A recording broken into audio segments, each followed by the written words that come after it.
fuck? Buenos bitches. What's up? It's your girl Daljiimarax. If you are new here, I am your new favorite solo travel creator. Yes, I already made the decision for you, boo. Go ahead and hit that subscribe button so you can be part of the crew. Alright now? So, as y'all seen in my last video, and hopefully on TikTok and Instagram if you follow me, because if you here, why did you not follow me on over there? I went to Panama City, Panama. Not Panama, Florida, boo. Don't book you no flight to Panama, Florida, think you finna go to the South, Central America. Don't do that. So I went there, and I want to tell you, give you guys a couple of tips. Things to know, things to do when you want to go up there, okay? Because, baby, the way these flight prices is, this was literally the cheapest place to go, so that's why I went. I was, like, this was not even nowhere near on my top 50 bucket list. But I'm like, I'm not about to say no to no cheap flight just because this ain't somewhere I want to go immediately. Like, I'm not going to miss opportunity for a new passport stamp just because, I would rather go to Paris. I'd rather go to, like, girl, no, we don't do that. We go everywhere around the world, okay, boo? So I went to Panama City, Panama for about 7 days, and I feel like I can tell you what to do, how to do it, when to do it, and how you gonna get it done, okay? I got you. Your girl got you, okay? So here we're gonna talk about things to know before visiting Panama City, Panama, okay? Numero uno. The canal is not that fascinating. I'm sorry I have to say it, like, you literally go, walk up all these goddamn steps. First of all, you gotta get an Uber there to this, and you driving through some industrial shit that you probably gonna think you lost when you driving through there, honestly. Then you go up some steps, and then you stand in a line, and you go some more steps, and then you just stand there and look at a boat if the boat comes. If the boat don't come, you just sitting there looking at machines and shit. But I will say it is cool to see how they raise and let the water down, because there is a height difference between the Pacific and the Atlantic Ocean. So I guess that was cool, I guess. But I mean I went there with no expectations. I went to say that I went and saw it, because I guess that's what you do when you go to, when you travel, you gotta hit those touristy spots. But like, people come there like, oh my god, I really want to see the canal. I guess if you into engineering and shit, you probably gonna be foaming at the mouth, okay? This is probably your thing. But even then, it was just like, okay, you get up there to the top and you're kind of looking on like a balcony situation. Luckily, when I went, a boat was going through, so I guess I was able to see the boat going through, but I didn't know. I want my $10 back. I want my $10 back. But if you don't know what the canal is, basically everything that you have ever is because of the canal. The French started building it, and then they gave up, and the United States finished it. But basically, it's how we ship everything here. Without it, everything would probably take another 2 months, because they would have to go around all of South America. But this is just a shortcut. But everything you have ever in life is because of the canal. Everything has to get shipped on a boat and go through the canal. But yeah. Numero dos. Baby, the music is so ass. Like, I went to in the 7 days I was in Panama, I went to a plethora of clubs. Nothing is going to be current. None of the music is current. But the vibe is cool. Like, the people there are really cool. The drinks are good. But it's like, if you go in there to listen to something from the past 10 years, don't even count on it. And they play American music. They play rap music, R&B, pop music, everything we would listen to just 15 years ago. Like, one song that played every single club I went to this entire week was Empire State of Mind, as if it was 2009 and that song just fucking dropped. Maybe they think Americans really love that song because it's the song about, being proud of where you're from. It's New York City. Most tourists think of US, they think of New York City. So they probably think, oh, the Americans gonna love it. I'm so sick of it. In New York. I'm so sick of it, boo. I'm so sick of it. This might not be surprising to some people, but I knew that Panama, the country, had a large black population, but I didn't know it was in the major city of Panama City, because most countries that are like not English speaking, like, so not like the Caribbean or stuff like that, but just any place like a Mexico, a Panama, a Peru, or a Brazil, like, most of the black people that live in those countries don't live in the major city. So when people see a lot of black people when they're traveling throughout their country. Like, wait, I didn't know black people lived there. It's because they usually don't live in the major city. But there's a large black population of black Panamanians in Panama City. So that was really cool to see black people. Like, I remember when I was leaving the club, and one of them pointed at me. He was like, what did he say? Maroon? He was pointing to Moreno, which I think is, I forgot how to say dark skin just that fast. But he was calling me that. I'm like, you're black too. Like, what do you mean? Like, he was saying it in like a funny way. Like, you're black, because everybody I was with was white. But I'm like, nigga, you black too. The fuck? Cuatro. This was one of my most fun trips, but not because of the city, the location, because of the people I met here. I feel like Panama City is a city for tourists. Like, there's nothing. Like, I feel like 7 days was an extremely long time to stay in Panama City. Like, I was like, okay, if I did not meet those people that I met, I would be bored. I would be disappointed that I stayed that long. Like, no. So if you plan on visiting Panama City, this is cute for a weekend trip. Like, if you got a long weekend off, I would go to Panama City. But 4 to 5 days max. And 5 days is pushing it. And when I say 4 days, and one of those days you traveling. So like 3 full days in Panama, you good, you set. I didn't feel the need to be there longer than that. Like, the people I met were great. The food was cool. But it was just like, once you see the canal, I guess once you see some monkeys, what else am I supposed to be doing here, child? Anyway, that's my spiel on Panama City. Numero 5. So, despite it not being that great of a spot, it is very convenient. It's a very convenient location. So it's very walkable, and Ubers are cheap if you don't want to walk. I always appreciate that about traveling to other countries, is how cheap transportation is, because it's like, this is why I tell people all the time, international travel is so much cheaper than fucking the United States. A 10-minute ride could be $3. A 10-minute ride in the United States is fucking $50. Like, it pisses me off. So it's like, in places where you don't want to walk, or it's not that walkable, and you have to get on an Uber or something, you're in an expensive city, like somewhere in the United States. Like, your spending money, your travel money is being ate up by transportation itself. So that takes the fun out of it, or you're just not gonna go at all. Like, that is a large reason as to why I don't travel domestically, lies, because transportation in this fucking country is terrible. So it is a very walkable place, and if you don't want to walk, you can go ahead and get you a cute little Uber. I love that about cities like that. Yeah, but I hate expensive Ubers. Anyway, numero 6. So baby, don't think you finna come to Panama and be laid out on the beach just every day. The beaches are far as hell. You have to book through this company called like San Blas, and you have to drive like 2 hours and then take a boat, a tiny ass boat, across the nation, across the damn ocean to these little islands. And then the islands are super beautiful, but it's like you gotta hit so many islands, so you're only at each island for like an hour, and then you gotta get on the boat and go to the next island, get on the boat, and then you have to go back home, and then it's like, it's a lot. So I like to, when I go places for the beach need to be walkable or Uberable.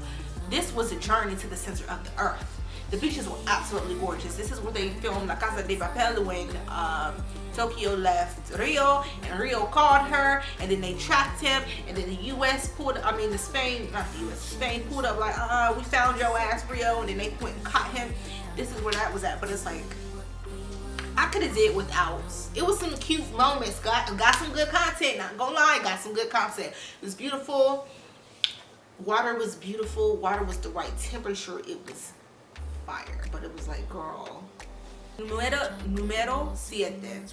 So this is an issue that I noticed in a lot of places that accept U.S. currency, is that going out to eat is actually cheaper than getting groceries. I found like the food, or even just snacks, like when you go out, you might want to go to the little convenience store and pick you up a couple snacks. Baby, the shit was not cheap. It was almost $2 for a chocolate bar. You can get that for 80 cents here. So it's just like a lot of places, if they are accepting USD, expect the prices to be just about the same or maybe a little bit more expensive. So I was eating out. I mean, I was gonna eat out regardless, but I'm like, do I really want this $500 bag of chips? Like, that's the type of shit it was. Like, it was mad expensive for no fucking reason. So if you a person who likes to cook on vacation and save money, you're gonna have to eat on vacation and save money if you're coming to Panama City, Panama.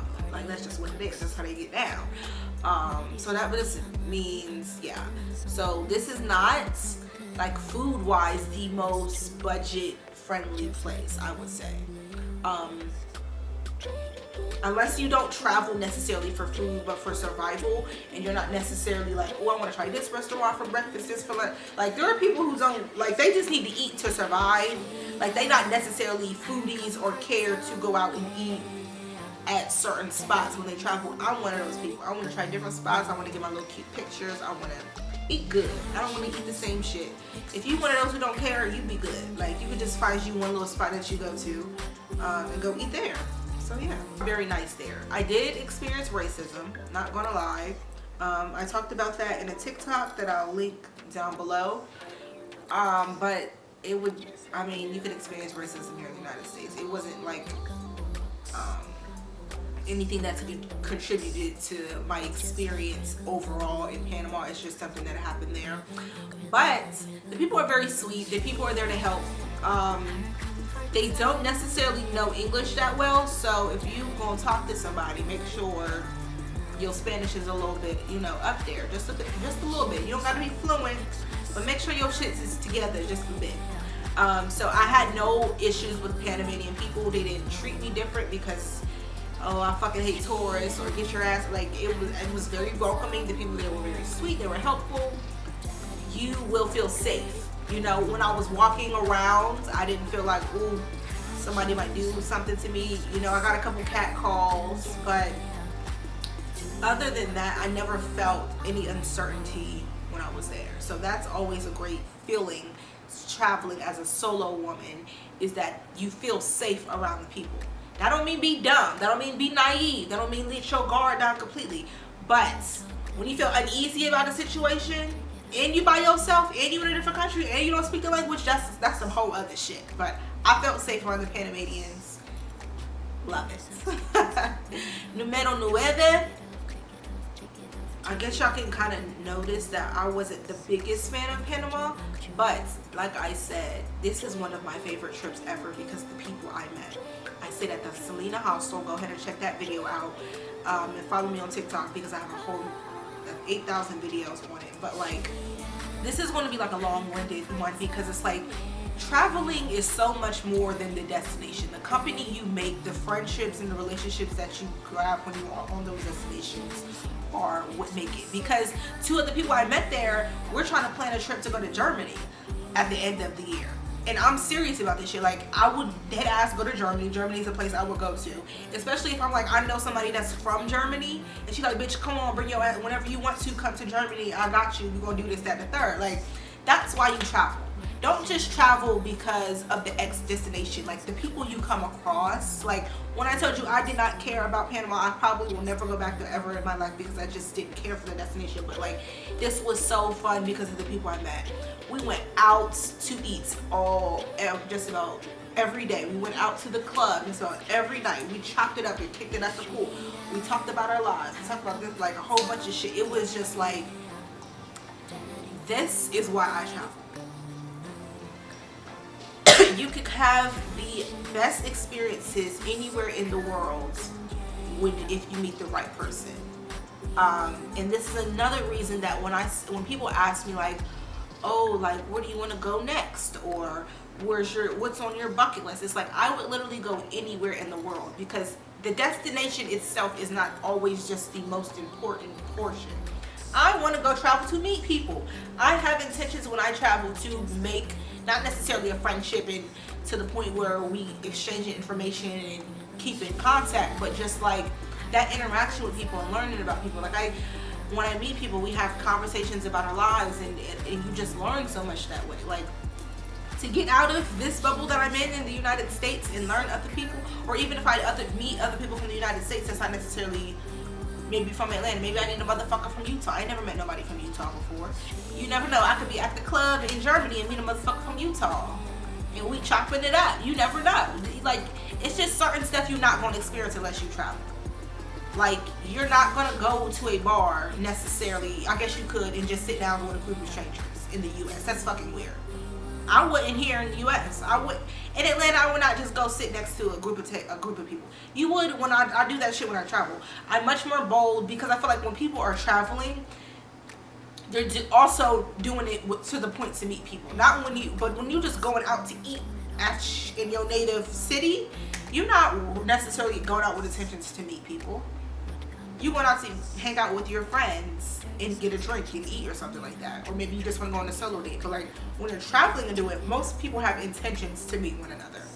So that's why it's just like, you have to travel. Like, and don't like, and that's another reason I'm so well traveled and becoming more well traveled, is because I'm not picky with the destination because I want to do X, Y, Z.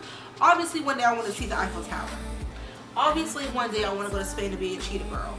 Obviously, whatever the fuck, you know, there's a plenty of tourist destinations I want to hit, but like, that's not the ultimate goal and the ultimate reason I travel. That's pointless. Go and meet people, do things, have fun, yes.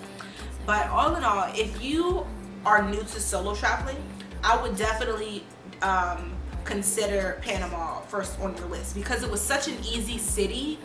The people were very nice. It's very walkable. I felt safe. This would be like the perfect first trip. Like if you want to do international, maybe you've done some domestic trips, maybe you haven't done anything, but you want to say, fuck it, I just want to do an international trip. I never went anywhere by myself. I would do Panama. That's if you are very well traveled. You might be bored because it's like you got expectations based off of shit. But if you like, I just want to test the water, see if I can do it, see if I'm bold enough, see if I got the street smarts to navigate, this is a very safe option. I would recommend Panama City for brand new solo travelers. I give y'all that. I give Panama that. If you're new to this game, consider it. And the flights are mad cheap, like I said. That's the whole reason I went. But I hope I hooked y'all up with some information on Panama City, Panama, because boom. I had a great time because of the people I met. The weather was great. Oh, that's enough. The weather was not just like humid and nasty. It was oh my God. The weather was, now that I think about it, the weather was the perfect temperature. And it was in the 80s. Like, but I didn't feel, you know when you just feel, I live in Atlanta, so you feel hot and sticky and nasty. Like the weather was perfect. Ugh. Go to Panama.